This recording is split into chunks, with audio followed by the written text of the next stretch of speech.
Hola! Okay, today's video is going to cover indefinite and negative expressions, or negative and indefinite words. So these are words that I like to focus on in opposite pairs. And on the paper that you see in front of you, I just got to start it. I'll keep going as I talk about it. But I feel like it's helpful if you work on them in opposites. So to start out with, we have siempre. So siempre means always. And then the opposite of that would be nunca or jamás. Now, traditionally we'll use nunca. Jamás, to me, even though your book doesn't really address it, to me, jamás is a little bit maybe more poetic, more literature oriented. And then you can also use it for emphasis. And you can actually, what I love about this with Spanish is you can, instead of saying like I'm never ever in English, you can actually get the two different words and use them in Spanish. So nunca jamás voy a hacer esto. Like I'm never going to do this again. And so you can kind of really add that emphasis. The next one that I have for us written down already is también. So notice that accent on the E, and then tampoco. So también is also, and tampoco is neither or not either. And so in Spanish, once you make a sentence negative, everything becomes negative. And I'll do some examples of that in a bit.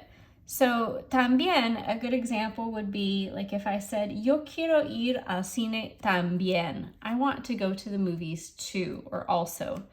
But if I don't want to go to the movies and you don't want to go to the movies, so meaning we are in agreement but in a negative way, then we would use tampoco at that point. So no quiero ir al cine tampoco, meaning I don't want to go and someone else doesn't want to go either. Okay, the next one is alguien. So alguien is going to go over here on our on our indefinite side. And then nadie is going to go over here on the negative side. You'll notice that a lot of our negative words are going to start with N, which is also helpful for memory. So alguien is someone, somebody, anyone. And then nadie is no one, nobody, or not anybody. So the idea of, the not person, right? So alguien, yo quiero ir con alguien. I want to go with someone. And then no quiero ir con nadie would be I don't want to go with anyone. All right, the next ones, we have algo, which is something. And then the negative of that would be nada.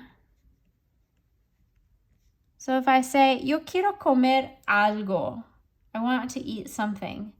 Or no quiero comer nada, I don't want to eat anything. So notice in English we say anything, but in Spanish it's the double negative. We have that nadie, or nada, nothing. Okay, and then the next group gets a little bit more detail. And so we have, because the next ones are dealing in their adjectives, and so we're going to have more forms. So I'm just going to write them all down and then we'll talk about them. So we have algún, alguna, algunos, or algunas. I'm just gonna, so this would be the OS or the AS, right? So you would just take that OS off and add the AS instead. And then I'll come back to them. And then the negative versions of that would be ningún, ninguna, ningunos, or ningunas. So again, with that OS or the AS. Okay, so these work in pairs, right? And so because these are adjectives, so I'm just gonna kind of mark them off to the side here. So these must agree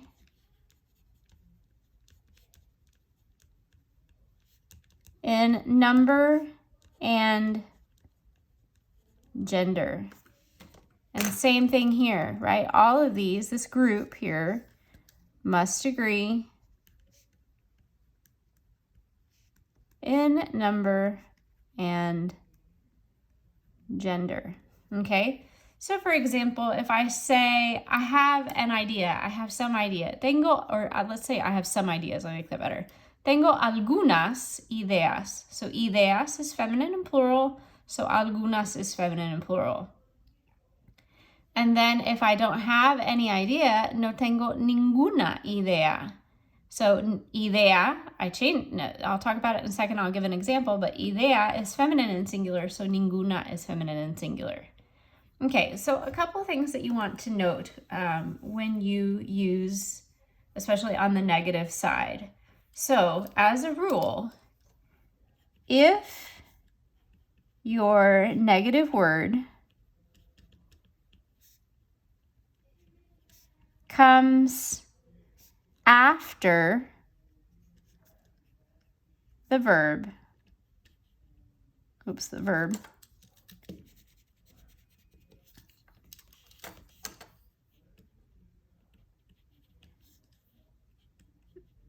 there must be a no in front of the verb. Okay, so example. I can say, no quiero ir a la fiesta nunca. It would be a little exaggerated way of saying it. But notice my nunca is all the way back here. My conjugated verb is up here. Therefore, I have to have my negative word, my no, to start us out with. Simpler sentence would simply be, nunca quiero ir a la fiesta. So if I start my sentence out with my negative word, I'm done. All my negatives are done. If I throw the negative in if I throw it after the verb is anywhere else in the sentence, then I have to have that no in the front.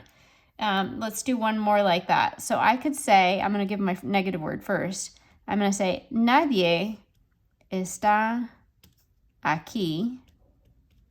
To save space on this, I'm just going to keep going on this line. So the other version of this would be, no está nadie. So in most cases, it's a choice. If you choose to do it back here, then just make sure you throw that no in front. Okay? And actually, I forgot the aquí. Let's squish that in there. There was no reason to forget that. I just forgot it. Okay, so there's that. That's a rule with a negative. So watch for that. And then what you also want to pay attention to, which I mentioned a little bit ago, is when I did the idea. If you noticed when I did idea over here, plural, I started it with the indefinites and I ended it in singular. So when you turn a sentence from the indefinite to the negative, when it turns negative, I want you to think of it like you can't have plural of nothing. So at that point, it becomes singular. So for instance, if I say, tengo algunos libros, I have some books, okay? When I turn this sentence negative, I have to change this to singular. So I'm going to start out with my no here, and so I'm going to say no tengo, and look what happens. Ningún libro.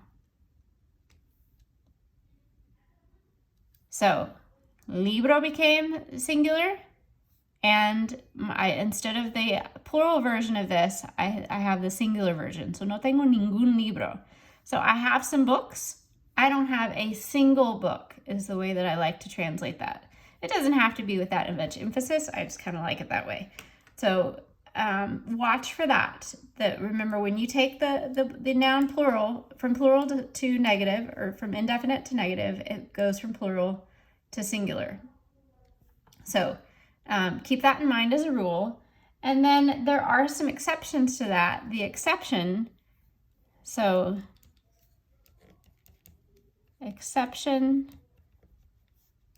to plural rule,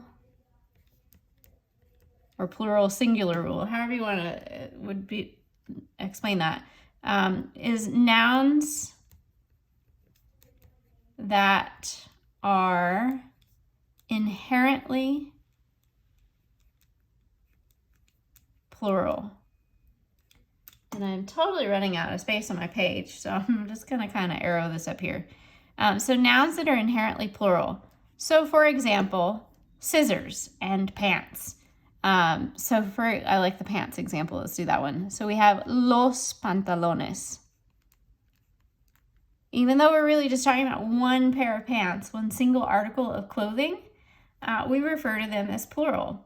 And so I would say, if I said I don't have any pants, it would be still plural. It would be no tengo ningunos pantalones, which truly that could, like, you have to rely on context at that point.